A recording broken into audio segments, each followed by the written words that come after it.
Bonjour à tous. Bonjour, bonjour. Alors, on est arrivé à la dernière partie, donc on va faire maintenant la conclusion de la première partie de la partie donc réclamation familiale, sacrifice et réunion de famille. Et du coup, on va pas changer nos habitudes, hein. Je vais donc me permettre de te demander comment tu vas depuis nos derniers tournages. Sincèrement, je suis lourde malgré moi. Ok. Je me dis que chaque jour, je suis debout. C'est une grâce que Dieu existe. Par contre, je me sens animée d'une maturité qui ne va qu'en progressant. Et ce, malgré les effets négatifs extérieurs et dus à mon témoignage. Ok. Mhm. Ok, du coup, lourde, les effets négatifs extérieurs, et chaque jour tu te dis que c'est une grâce d'être en vie. C'est un tableau assez noir que tu nous décris, et malgré ça, tu évoques aussi le fait qu'il y a de la maturité, et tu renvoies aussi que Dieu existe. Comment est-ce possible du coup? Comme je dis et le répète dans ce témoignage depuis le début, on prête à Dieu des pensées et des attitudes qui ne le concernent pas. Ok. Et on le soumet, et on le soumet, selon moi, à nos exigences. Par exemple, moi, avec le fait que j'ai bêtement d'aller à l'église, parce que Dieu ne répondait pas à mon problème par rapport à mon chagrin d'amour, tu te souviens? Oui, oui, oui, oui, oui. Euh, il n'y avait pas de solution que Dieu me renvoyait. Et Ah, d'accord. Du coup, c'est ce que tu veux dire avec le fait de soumettre à Dieu justement nos exigences, dans le sens où tu avais soumis à Dieu le fait que tu avais cette exigence-là d'être avec ton amourette, mhm. alors que Dieu n'était pas là-bas en fait. On peut se dire comme ça, mais dans tous les cas, s'il ne me répond pas, ça veut dire que peut-être qu'il n'allait pas dans le sens de ce que moi je voulais. Et est-ce que j'ai le droit, en fait, de le soumettre à ce que je désire, tu Effectivement. vois? Oui. Et comme je disais, on le soumet à nos exigences, tout comme ceux qui attribuent le mal dans le monde à Dieu et qui du coup, ne croient pas en lui. Et du coup, ton exemple existe aussi le fait qu'on prête à Dieu des pensées du coup, et des attitudes qui ne le concernent pas, Mhm. clairement. Dans le sens où le fait que le monde va mal, du coup, ce n'est pas dû à Dieu, mais plutôt dû à l'homme, en fait. Bah, c'est ce que je pense aussi. Ok.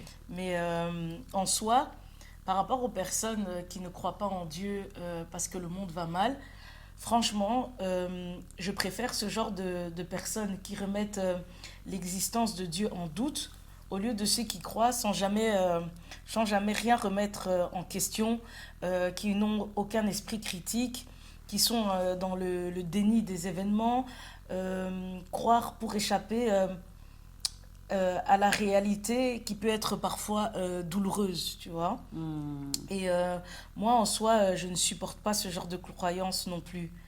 Pour, selon moi, c'est dangereux et c'est être à la merci de n'importe quel prédateur religieux ou de personnes aux mauvaises intentions. Ok, mais oui, effectivement. Et quand tu dis que ce genre de croyance est dangereux, je peux le croire, hein, parce que d'autant plus que tu es bien placé pour le savoir, Mm.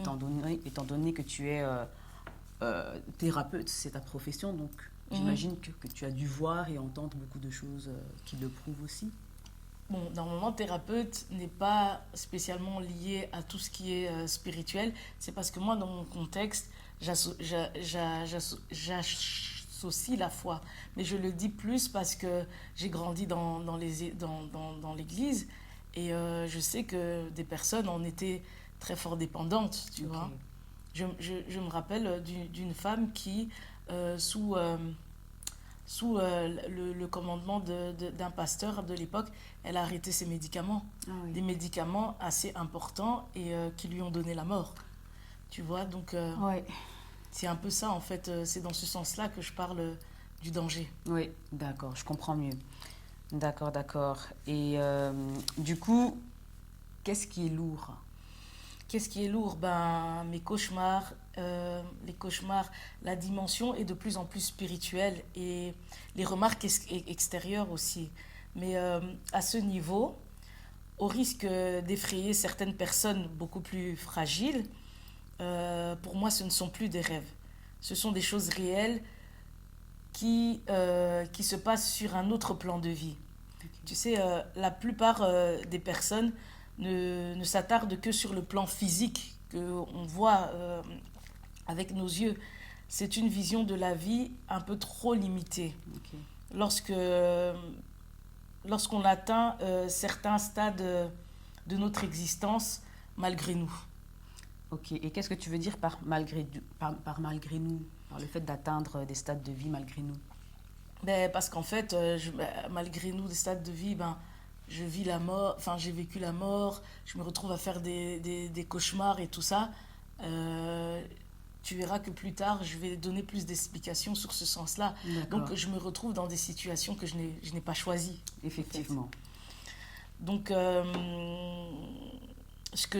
donc, en soi, je n'ai pas choisi, mais j'évoque des situations ici qui ne concernent que moi. Et il ne faut pas ouvrir des portes qui ne vous sont pas destinées, tu vois. Ni mettre une pointure qui ne vous correspond pas, pendant que j'évoque ma taille 38, tu vois. Ok, donc en soi, ce que tu veux dire, c'est que si on pouvait attribuer quelque part une pointure à la destinée de chacun, eh bien du coup, ça coule de source que chaque personne aurait une destinée différente, tout comme chaque personne a une pointure différente. En fait. Exactement. D'accord. Mais on peut aussi aller plus loin. Ouais. Si, on ne sait pas parce qu'on a la même pointure que notre destinée est pareille. Et la même. On dit 1000 personnes, 1000 comportements. Tout à fait. Voilà. Tout à fait. Et comme j'explique ici, par rapport à ce témoignage, à ma pointure 38, j'invite les gens à ouvrir leurs propres portes. Ils doivent les pousser en fait, trouver leur pointure, oui, comme tu viens d'expliquer. Oui, parce que mettre la pointure de quelqu'un d'autre, c'est quelque chose d'insensé en fait. Inconfortable aussi. Inconfortable, oui, ça peut faire mal, ça peut blesser. Et c'est un peu comme suivre la destinée de quelqu'un d'autre, c'est pareil, on se retrouve dans des situations dans lesquelles on ne devrait pas être aussi, quoi. Exactement. Ok. Et donc, c'est important dans la vie de ne pas agir par imitation, mais il faut agir par introspection. C'est une nuance très importante. Et comme j'ai eu à le dire, vous êtes votre propre livre et Dieu est en vous. Dieu est en vous. C'est vos émotions à la base brisées, comme j'avais expliqué, et à restaurer en fait. À restaurer. Et donc, il faut écouter ce brisement. Et moi, ce que j'ai envie d'ajouter encore ici, c'est que notre intuition, ce qu'on appelle l'intuition, je l'associe au Saint-Esprit. Au Saint-Esprit, selon moi. Okay. Et je pense que cette intuition, au plus on l'écoute, le Saint-Esprit, au plus on l'écoute, au plus, en fait, cette intuition, elle grandit, tu vois. Et donc, comme je le dis au cours de ce témoignage, émotion et intuition permettent la connexion intérieure. Ça vous aide en lien en plus de la lecture biblique. D'accord. Donc, pour que ce soit complet, il faut donc qu'il y ait... faut allier les trois, en fait. Il faut allier l'émotion, il faut allier l'intuition et aussi la lecture biblique. Voilà. Parce que la lecture biblique, c'est un support qui vous aide à entrer en vous... c'est un peu un amortisseur, en fait. C'est un peu un amortisseur. Donc, en gros, personne ne peut vous connaître à votre place, ni savoir ce que vous ressentez. Tout à fait. Tout à fait. Et c'est vrai, comme tu le dis, l'introspection est importante, mais le discours sur d'autres plans de vie m'interpelle quand même. Ça veut dire quoi? Moi-même, je suis interpellée par ce qui m'arrive. Okay. Du coup, j'ai pris le soin de m'intéresser à mes rêves, en fait, que j'ai nommé ici cauchemars, en fait. De m'intéresser à mes cauchemars de plus près. sur les proches que j'y vois et dont les effets sont puissamment réels. Et il y a des répercussions sur le plan physique, dans le sens où, par exemple, je pense il t'est déjà arrivé que lorsque tu fais un mauvais rêve et qu'au réveil, tu es de mauvaise humeur. Ça t'est déjà arrivé? Tout à fait. Donc, et moi, en fait, je vis ça de plus en plus.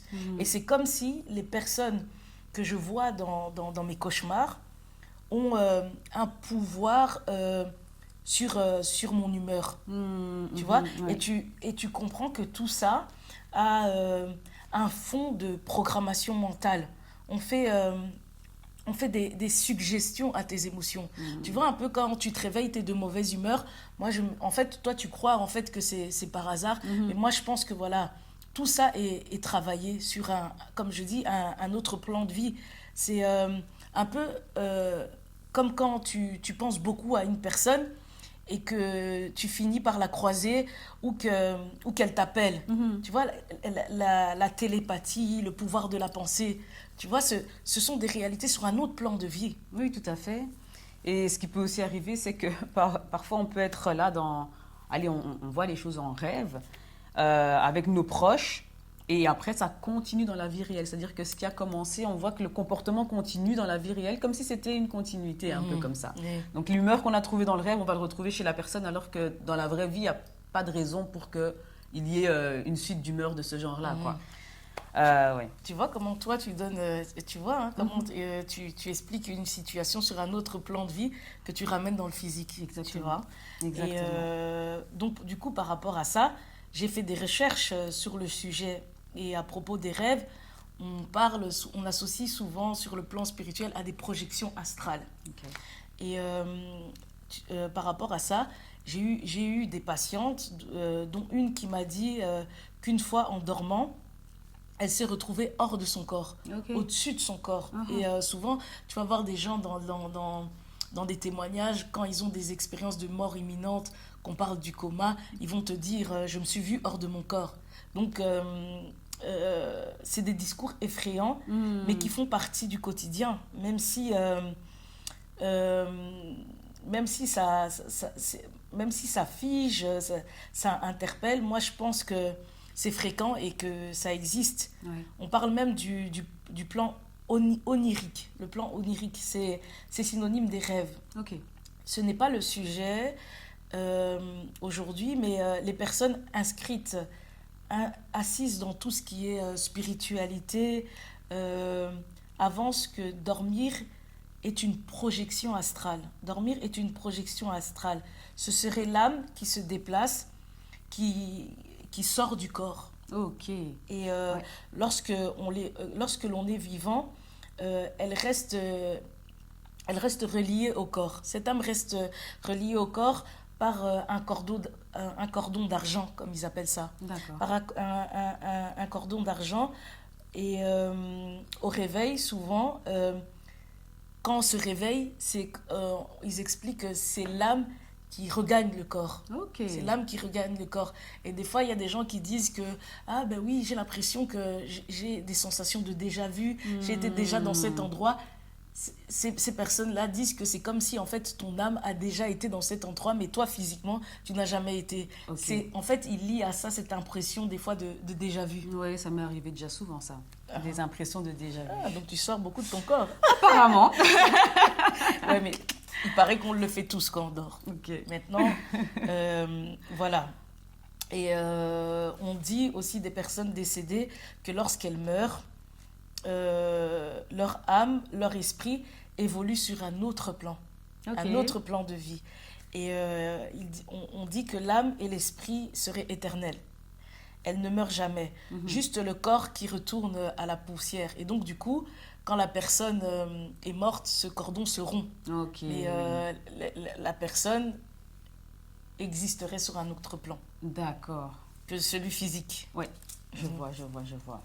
Ok, bah du coup, l'astral, le plan onirique, la télépathie, le pouvoir de la pensée, parce que tu en parles aussi, tu fais un peu peur quand même. Hein. On pourrait croire que tu es en train d'en faire la pub ou ou que tu appelles à l'initiation? Tu sais, hein, on dit dans la Bible que les enfants de ce monde sont plus habiles que les enfants de lumière. Souvent, tu vas voir que lorsque les pasteurs s'axent sur ce discours, ils vont avancer que beaucoup de sorciers se trouvent au sein des églises. Je le dis souvent, hein, le serpent a pris sa place en Éden. Il s'est invité. Il s'est invité. La Bible dit que le diable se déguise en ange de lumière et qu'il connaît les Écritures par cœur. Tu vas voir dans Matthieu 4, au niveau de la tentation, tu vois que le diable s'adresse à Jésus avec son propre outil qui sont les Écritures, la Bible. Ouais. Tu vois.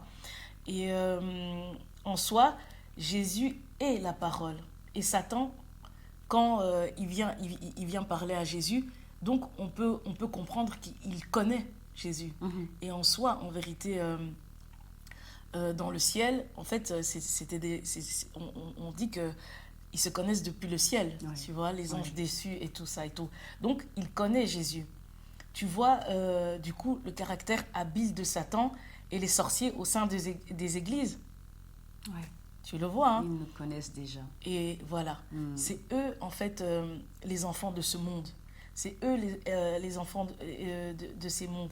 Et les enfants de lumière, je les associe aux croyants, aux chrétiens, qui devraient faire preuve de la même habilité et apprendre sur le terrain de ceux qui les pourchassent. De ceux qui les pourchassent. Pour pouvoir renoncer au mal, je pense qu'il faut d'abord le comprendre, le discerner, voir où il agit. Tout à fait. Donc, au lieu de poireauter dans la peur, à répéter des pratiques religieuses en mode pilote automatique, être ignorant en attendant de se faire broyer par la vie, je fais de ce qui m'a attaqué et m'attaque en fait un sujet d'étude en soi. Effectivement, et en soi, ce que tu fais, c'est que tu ne laisses rien au hasard. Exactement. Tu ne laisses rien au hasard, et à force de tout connaître, et de connaître tous les terrains quelque part, tous les terrains de jeu, tu les connais, donc du coup, toutes les règles du jeu, tu les connais aussi. Voilà, tu apprends à les connaître, effectivement. Voilà. Donc du coup, au final, tu te donnes la possibilité de ne pouvoir que t'en sortir. Je pense. Ouais. Et pour imager en fait mon idée de faire comme les enfants de ce monde, ce serait un peu, tu vois, souvent dans les églises, ils vont interdire d'aller en boîte, d'écouter la musique du monde et tout ça. En fait, l'idée, c'est que, par exemple, tu vois, de temps en temps, on va en boîte et tout, on a notre lunette, notre cahier et tout, et puis après, de temps en temps, on fait des pauses. On fait nos petites danses de zouk, on danse notre R&B. Ok. On danse notre R&B et tout. Et puis après, on reprend. On étudie et tout. Un peu comme les gens dans les églises, tu vois. Oui, étude du terrain. Voilà, l'étude du terrain. Et par rapport à la musique mondaine, au lieu de se dire, oui, non, j'écoute pas les musiques du monde parce que du coup, c'est un esprit que je veux faire rentrer. Je pense que, encore une fois, comme les sorciers à l'église, il faut en apprendre l'impact, le sens, au lieu de se priver de tout et de rester au stade du nourrisson sur le plan du raisonnement, tu vois. Tout fuir comme ça. Celui qui fuit reste dans un état... de fragilité. Exactement, tu vois. Et comme je dis, dans la vie, rien ne doit faire obstacle. Et tout obstacle doit être transformé en étude, en réflexion, en méditation. C'est un peu comme la loi de Lavoisier, tu connais? Oui. C'est quoi? Rien ne se perd et tout se transforme. Tout se crée, tout se transforme. Rien ne se perd, rien ne se crée, tout se transforme. Voilà. Et la Bible dit, rien n'est impur en soi. Donc, je pense que dans la vie, tout est dans le sens, l'usage que nous donnons, prêtons à nos perceptions et nos actions. Tu vois? Ouais. Et tu comprends l'allusion du coup à la maturité dans la manière dont j'aborde ce qui m'oppresse, mes cauchemars. Ouais. Tu comprends la maturité dedans maintenant? Je comprends, effectivement. Là, tu n'es plus au stade du nourrisson où tu te dis, ben, j'ai peur, donc je ne vais pas y aller, je ne vais pas aller regarder, je ne vais pas aller voir. Tu es au stade supérieur où tu te dis, j'ai peur, mais je dois aller voir pour comprendre et pour passer au travers, en fait. Voilà. Donc, tu vois que ce n'est pas de l'initiation. Non, effectivement, ce n'est pas de l'initiation. Du coup, en parlant d'oppression, pour en revenir un peu à tes termes, effets négatifs extérieurs, tes rêves, tu y donnes un sens, ok? Mais tu sembles aussi revivre ce que Fabrice, du coup, a eu à revivre avant sa mort, où tu as eu à nous parler d'effets négatifs similaires. Et tes enfants, dans tout ça, s'il t'arrive la même chose que leur père, du coup? Oui, effectivement, hein, justement, ce que j'ai envie de dire, c'est principalement à eux que je pense en faisant ça. Ok. Et si l'âme ne meurt jamais, à leur père, du coup, de là où il se trouve également. Et en soi, comment éduquer dans la peur et avec une telle tragédie, surtout avec les liens que j'ai pu faire entre mon fils l'aîné et la vie de son père. Tu te souviens quand je parlais 9 ans, il perd son père, comme à 9 ans où Fabrice quitte son père après la blessure, tu vois. J'ai fait tous ces liens et je fais tous ces liens, je vis dans la peur et continuer comme ça n'a pas de sens en fait. C'est un peu rester au stade du nourrisson et fuir, comme les croyants, les enfants de lumière, que même la Bible dit qu'ils manquent d'habilité, tu vois. Et donc, en soi, si les gens qui parlent de sacrifice renvoient qu'une personne peut être asservie, enchaînée et au service de personnes mal intentionnées qui veulent percer dans ce monde, je me dis que si mon témoignage me libère mes enfants et a un impact sur leur père, qui est certainement sur un autre plan de vie, je crois que ça joue, tu vois. Avec tout ce que je sais sur Fabrice, son inconscient m'a choisi au travers de ma propre prière à Dieu. Tu te souviens que j'avais prié par rapport à ma relation. Donc, je pense, ou plutôt, je suis convaincue que Dieu m'a confié cette mission aujourd'hui. Et donc... il ne peut que nous protéger, mes enfants et moi. Tout à fait. Oui, super. Mais en parlant de mission, les proches de Fabrice, par l'intermédiaire d'un ami, t'avaient fait savoir aussi qu'ils étaient contre ta démarche, n'est-ce pas? Oui. Un de ses amis m'a téléphoné il y a peu de temps. Il y a peu de temps, pour me parler au nom des autres amis et de sa famille. La famille de Fabrice. Oui, la famille de Fabrice. Ok. Qui n'étaient pas du tout contents que je dévoile les faits privés de leur famille et en plus sur le Facebook de Fabrice. Ok. Et tout en soulignant que Fabrice était quelqu'un de discret et qu'il n'aurait jamais voulu une chose pareille et que je devais le laisser reposer en paix. Ça, ce sont les amis... ses amis proches qui m'auraient renvoyé ça par l'intermédiaire de cet ami. Ok. Et en soi, il m'a abordé en me disant qu'il avait regardé quelques-unes de mes vidéos, je pense, qu'il me comprenait, me soutenait, qu'il était pour moi. Et il semblait associer ma démarche à une manière de vouloir faire mon deuil.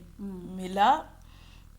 il jugeait quand même que ça allait trop loin pour la famille de Fabrice, bien qu'il insistait sur le fait de me comprendre. Okay. De me comprendre. Et ça allait trop loin aussi pour ses amis proches.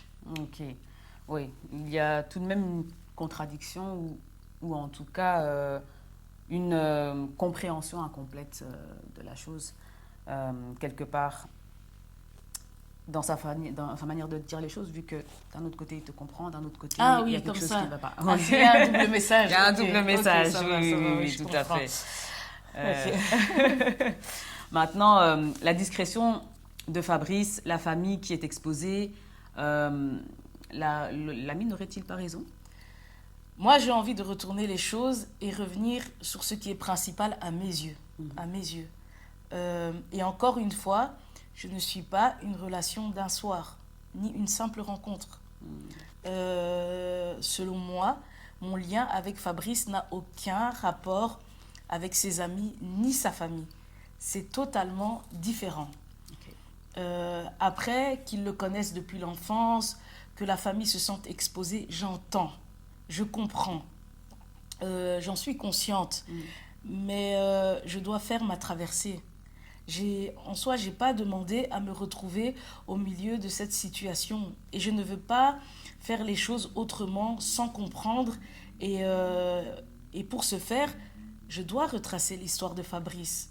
Dans ce qui relève de ses origines, son parcours négatif, sans citer les personnes. Donc, si eux se sentent mal et nomment cette négativité comme réputation familiale, vie privée, c'est comme s'auto-maudire inconsciemment, tu vois. Oui, oui, oui. Et par rapport à ça, je te propose de lire Matthieu 27, 21 à 25. Ok, du coup, Matthieu 27, 21 à 25. Le gouverneur, prenant la parole, leur dit : « Lequel des deux voulez-vous que je vous relâche ? » Ils répondirent : « Barabbas. » Pilate leur dit : « Que ferai-je donc de Jésus, qu'on appelle Christ ? » Tous répondirent : « Qu'il soit crucifié. » Le gouverneur dit : « Mais quel mal a-t-il fait ? » Et ils crièrent encore plus fort : « Qu'il soit crucifié !» Pilate, voyant qu'il ne gagnait rien, mais que le tumulte augmentait, prit de l'eau, se lava les mains en présence de la foule et dit : « Je suis innocent du sang de ce juste. Cela vous regarde. » Et tout le peuple répondit : « Que son sang retombe sur nous et sur nos enfants. » Tu entends? Que son sang retombe sur nous et sur nos enfants. Appeler les faits négatifs vie privée, c'est comme dire que son sang retombe sur notre tête.